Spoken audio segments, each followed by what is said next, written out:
Manifesto જાહેર કરવાની સૂચના આપી દેવામાં આવી છે। 15 મહાનગરપાલિકામાં આગામી 6 અને 7 તારીખ જિલ્લા વાઇઝ આ મેનિફેસ્ટો છે તે તૈયાર કરવામાં આવ્યું છે। જે વિસ્તારની કેવી વાત છે, કેવી માંગ છે, સ્થાનિક સ્વરાજની ચૂંટણી છે, સ્થાનિક મુદ્દાના આધારિત લડાતી હોય છે અને સ્થાનિક મુદ્દાના આધારિત જ કોંગ્રેસ છે તે પોતાનો મેનિફેસ્ટો તૈયાર કરી રહી છે। પાટીદાર અનામત આંદોલનની પણ જબરજસ્ત અસર હતી, એટલે કે તમામ મુદ્દાઓ આવરી લેવામાં આવ્યા હતા। મતદારોને આકર્ષવા જનતાના સૂચનો પરથી કોંગ્રેસનું મેનિફેસ્ટો તૈયાર કરવામાં આવ્યું છે। 15 મહાનગરપાલિકાના મેનિફેસ્ટો જાહેર કરવાની તૈયારી છે।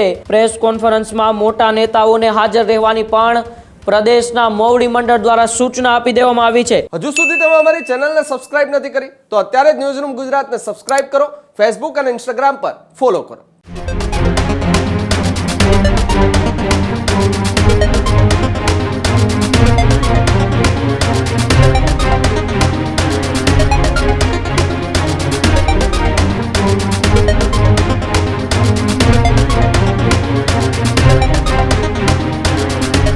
મહત્વપૂર્ણ સમાચારોની વિગતવાર વાત કરીએ તો હવે સ્થાનિક સ્વરાજ્યની ચૂંટણીને લઈને કોંગ્રેસે કમર કસી લીધી છે। કોંગ્રેસે જનતાનો વિશ્વાસ છે જીતવા માટે હવે એ પ્રયત્નશીલ જોવા મળી રહી છે। મતદારોને આકર્ષવા જનતાના સૂચનો પરથી કોંગ્રેસનું મેનિફેસ્ટો તૈયાર કરવામાં આવ્યું છે। પ્રદેશ પ્રમુખ દ્વારા મેનિફેસ્ટો એ જાહેર કરવાની એ જાહેરાત પણ કોંગ્રેસ દ્વારા કરી દેવામાં આવી છે। 15 મહાનગરપાલિકાના મેનિફેસ્ટો જાહેર કરવાની તૈયારી છે તો 6 અને 7 એપ્રિલે પ્રેસ કોન્ફરન્સ પણ યોજાશે। અમિત ચાવડાએ તમામ પ્રમુખોને સૂચના આપી દીધી છે। પ્રેસ કોન્ફરન્સમાં મોટા નેતાઓને હાજર રહેવાની પણ પ્રદેશના મોવડી મંડળ દ્વારા સૂચના આપી દેવામાં આવી છે। વિપક્ષ નેતા, ધારાસભ્ય અને સાંસદોની હાજરી પણ આ મેનિફેસ્ટોની અંદર રહેશે। કોંગ્રેસ માટે આ ચૂંટણી મહત્વપૂર્ણ એ ગુજરાતની અંદર ગણી શકાય છે। સ્થાનિક સ્તરે ફરી મજબૂત થવાનો એ કોંગ્રેસ અત્યારે પ્રયત્ન કરી રહી છે। 2027ની વિધાનસભાની ચૂંટણી માટેની એ તૈયારીઓ પણ અત્યારથી શરૂ કરી દેવામાં આવી છે। રાજ્યમાં લાંબા સમયથી ભારતીય જનતા પાર્ટીનું શાસન છે, ત્યારે સ્થાનિક તમામ સંસ્થામાં ભારતીય જનતા પાર્ટીનું એ પ્રભુત્વ રહેલું છે। જનતાનો વિશ્વાસ જીતવા કોંગ્રેસે ફરી એક વખત સક્રિય જોવા મળી રહી છે। જનતાના મુદ્દાઓ પર ચૂંટણી લડવાની યોજના એ અત્યારે કોંગ્રેસ બનાવી ચૂકી છે। મેનિફેસ્ટો માટે નેતાઓએ ઘર ઘર સુધી ગયા હતા, વોર્ડ, તાલુકા અને જિલ્લામાં પણ સૂચનો મેળવ્યા હતા। જનતાની સમસ્યાઓને આધારે કમિટમેન્ટ એ તૈયાર કરવામાં આવ્યું હતું। મહાનગરપાલિકામાં પહેલા મેનિફેસ્ટો જાહેર થશે અને પછી તાલુકા, જિલ્લા પંચાયત અને નગરપાલિકાની ચૂંટણીઓમાં પણ એ કોંગ્રેસ દ્વારા મેનિફેસ્ટો એ જાહેર કરવામાં આવશે। ત્યારે હવે સ્થાનિક સ્વરાજ્યની ચૂંટણીને લઈને કોંગ્રેસે પૂરી રીતે પોતાની કમર કસી લીધી છે। કોંગ્રેસ દ્વારા ચૂંટણીનું મેનિફેસ્ટો અત્યારે એ જાહેરાત કરવાની એ જાહેરાત છે એ પ્રદેશ મોવડી મંડળ દ્વારા કરી દેવામાં આવી છે। સૌપ્રથમ 15 જેટલી મહાનગરપાલિકામાં કોંગ્રેસ પોતાનો મેનિફેસ્ટો જાહેર કરશે અને ત્યારબાદ તાલુકા અને જિલ્લા પંચાયતમાં પણ કોંગ્રેસ પોતાના મેનિફેસ્ટો જાહેર કરવાની છે। ત્યારે વધુ માહિતી માટે મારી સાથે મારા સહયોગી દીક્ષિત જોડાયેલા છે ફોન લાઈન ઉપર। દીક્ષિત, સ્થાનિક સ્વરાજ્યની ચૂંટણીને લઈને હવે કોંગ્રેસે કમર કસી લીધી છે અને આવતીકાલે અને 7 તારીખના રોજ આ 2 દિવસમાં પ્રેસ કોન્ફરન્સ કરીને કોંગ્રેસ એ પોતાનો ચૂંટણીનો મેનિફેસ્ટો જાહેર કરશે। બિલકુલ, સ્થાનિક સ્વરાજની ચૂંટણીમાં કોંગ્રેસ ફરી બેઠી થવાનો પ્રયાસ કરી રહી છે અને મતદારોને બધું આકર્ષવા જનતાના સૂચનોના આધારે મેનિફેસ્ટો છે તે તૈયાર કર્યો છે।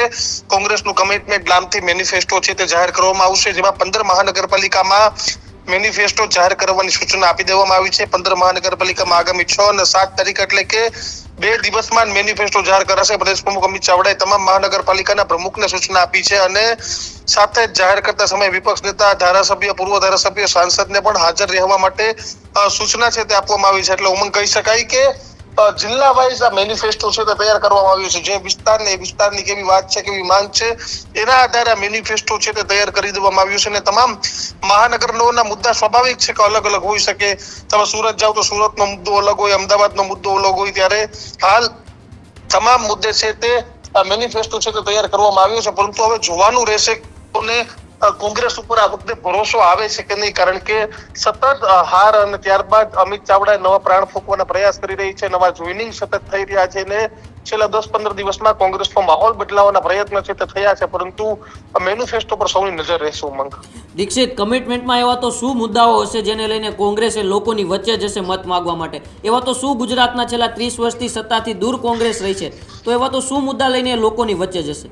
એટલે ઉમંગ, જો બેઝિકલી તમે સુરતની વાત જાઓ તો સુરતના પણ અલગ અલગ ઇસ્યુ છે, તેમાં તમે બ્રિજના હોય, ટ્રાફિકના ઇસ્યુ હોય, તમે અમદાવાદ આવી જાઓ તો અમદાવાદના પણ અનેક ઇસ્યુ છે, તે સાબરમતી રિવરફ્રન્ટની વાત હોય, રિવરફ્રન્ટથી લઈને અમદાવાદના ટ્રાફિકના સમસ્યાની વાત હોય, આવા અનેક મુદ્દાઓ છે.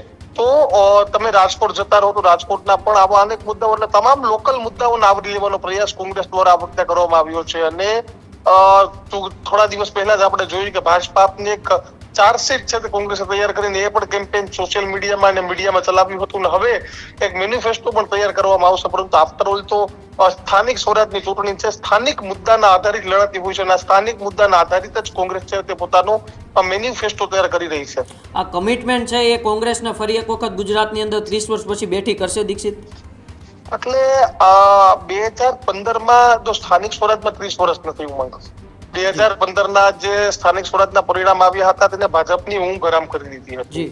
33 માંથી લગભગ 28 જેટલી જિલ્લા પંચાયત પર કોંગ્રેસે કબજા કર્યા હતા. તાલુકા પંચાયત, નગરપાલિકા અને પાટીદાર અનામત આંદોલનની પણ અસર હતી. એવું નતું કે સાવ નથી, પાટીદાર અનામત આંદોલનની પણ જબરજસ્ત અસર હતી. એટલે કે તમામ મુદ્દાઓ આવરી લેવામાં આવ્યા હતા. અને ફરીથી એક વખત એ જ પ્રયત્ન કે કઈ રીતે પાટીદાર વિસ્તારમાં, ગ્રામ્ય વિસ્તારમાં અને 2022ની વિધાનસભાની ચૂંટણીમાં જે રીતે આમ આદમી પાર્ટીએ મોટા પાયે કોંગ્રેસના વોટ કાપ્યા. ઉમંગ, તમે તમામ જગ્યાએ જોવા જાવ તો વોટ મોટા પ્રમાણમાં આમ આદમી પાર્ટીએ કોંગ્રેસના કાપ્યા અને તેના પરિણામે આ પરિણામ આવ્યું. ત્યારે હવે એ જોવાનું છે કે એક રીતે બેઠી થવા માટે ફરી કોંગ્રેસના મેનિફેસ્ટો કરતા પણ કોંગ્રેસના ઉમેદવારો કેવા દમદાર છે, તમામ જગ્યાએ ઉમેદવારો મળે છે અને પ્રદેશના નેતાગીરી છે. કારણ કે ફક્ત સ્થાનિક સ્વરાજની ચૂંટણી ઉમેદવારના મુદ્દા નહીં પણ ઘણા બધા મુદ્દાઓ સાથે કામ કરતું હોય છે. ગઈકાલે રાત્રે આપણે જોયું કે ગીર સોમનાથમાં પુંજાવંશે ખૂબ મોટું ઓપરેશન પાર પાડ્યું અને પૂર્વ ધારાસભ્યને પક્ષમાં સામેલ કર્યા. અમિત ચાવડાએ પણ કિરણ પરમારને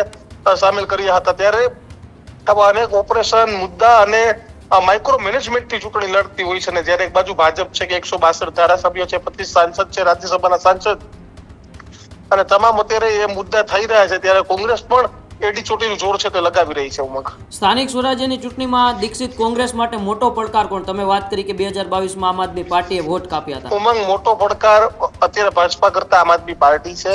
આમ આદમી પાર્ટી પણ તમને કોઈ જીતવા માટે નહીં, બીજા નંબરે આવવા માટે ચૂંટણી લડી રહી છે કે અમે મજબૂત અને મુખ્ય વિપક્ષ છે. તો બીજી બાજુ કોંગ્રેસની પણ એ જ વાત છે કે કોંગ્રેસે પોતાના રહેલા જે કોર વોટર છે, તમે એક વાત સમજી લો કે જે લોકો એવું કીધું કે એન્ટી ઇન્કમ્બન્સીની વાત હોય કે જેને ભાજપને મત નથી આપવો, તો તે વોટ કોંગ્રેસ અને આપમાં ડિવાઈડ થાય છે. તેના કારણે ભાજપના જે ઉમેદવાર છે તેનો મોટો ફાયદો થઈ જતો હોય છે. ત્યારે કોંગ્રેસે પહેલા તો આ મુદ્દા પર કામ કરશે કે ભાઈ આપણો કમિટેડ વોટ હતો તે કોંગ્રેસનો કમિટેડ વોટ કોંગ્રેસ તરફ કઈ રીતે રાખવો, અને આ જ મુદ્દાને લઈને અત્યારે ઉમંગ સતત કામ થઈ રહ્યું છે.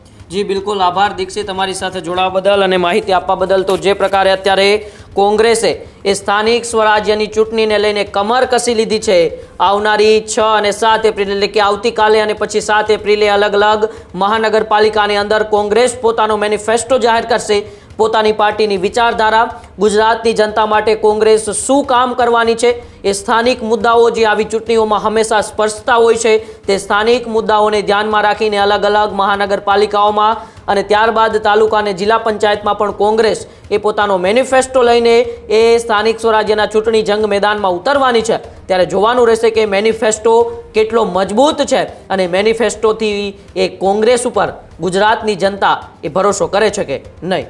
હજુ સુધી તમે અમારી ચેનલને સબસ્ક્રાઇબ નથી કરી તો અત્યારે જ ન્યૂઝરૂમ ગુજરાતને સબસ્ક્રાઇબ કરો, ફેસબુક અને ઇન્સ્ટાગ્રામ પર ફોલો કરો.